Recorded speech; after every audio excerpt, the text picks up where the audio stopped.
Hey everyone, welcome to the video. We're going to be taking a look at the lineup I put together for this weekend on Draftkings Playoff Edition. I actually made two, so I'll show you the second one in the later half of this video, but I'll show you the first one I made. It starts off with the Colts-Texans stack, which is my favorite game to play guys in. It's the highest over-under at 48. And these games between the Colts and the Texans are usually pretty high scoring. So we start off with Andrew Luck and a T.Y. Hilton stack. T.Y. Hilton averages 9 targets, 5.5 receptions, 103 yards, and 0.6 touchdowns per game against the Texans. And just last week, in week 14, he got 199 yards. So Hilton's a great play every time they play the Texans. I don't know what it is, but he does good every time. And we continue that stack with Eric Ebron. Texans are really bad versus the tight end. I think we know that by now. So, and Ebron's been a touchdown monster, so he's my favorite tight end of the week. And then also in this game, we have DeAndre Hopkins, who I think is a must play. We're stacking up the Colts, and I think it's going to be high scoring, so I want the receivers on the other side. I don't think they're going to be able to run the ball with Lamar Miller very well, so they're going to be throwing with Hopkins. He's the best wide receiver in the game. I don't think I really need to go into deep detail on that.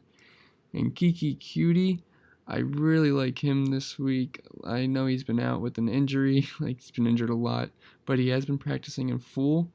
And in his first career game, it was versus the Colts in week 14, and he dropped 24 Draftkings points. He had 11 targets for 110 yards. I'm not expecting that kind of a game, but even if we can get half of that, or maybe 15 points, I think it's a great play at 4,000. And we also have Zeke going against Seattle. Seattle's not very good versus the running back position. We know that. And Zeke's probably one of the safest running backs in the league to play, even though his past 2 games haven't been, absolutely amazing. But I think he's a really good play this week, and he's going to be really high owned as well. And then, let's see. Gus Edwards. He's kind of just the running back that fit after I finished my lineup. I could have played Darren Sproles, but Chicago defense is pretty scary. So I'm with Edwards. He's a safe bet for double-digit carries. He's been a pretty good running back this year. He doesn't have a lot of reception upside, though, which worries me. And then at flex, we have Hunter Henry, who I think he's the must-play of the week, considering he's only 2,500.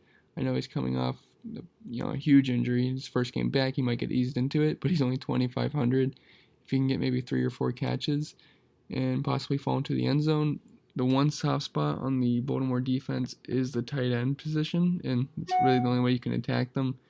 And I'm not too concerned about Antonio Gates stealing much work, so we can get Hunter Henry, maybe fall into the end zone. I think it's a great play, 2,500. He's probably going to be really high owned. And the Eagles defense, that's just the last thing that fit, 2,200. And I really not many good things to say about the Eagles defense, but they fit, and I really don't think defense is what's going to win this slate. Shouldn't, at least I hope not. Just have to avoid some pick sixes from the other team or whatnot. Okay, and so I'll show you the second lineup I made. I took out Zeke and Gus Edwards, went with Chris Carson and Marlon Mack, and really the defense doesn't matter, but if you want to spend up, you can go to Chargers or Seahawks. For right now, we'll just fill out the lineup, get a full salary, and we went with that. So Chris Carson, he's been amazing lately. If you look at his game log, he's got over 20 points in the past few games. Yeah, it's week 15, week 16, week 17. He hasn't scored less than 22 points. Seattle runs the ball more than any team, and I think Seattle wins this game.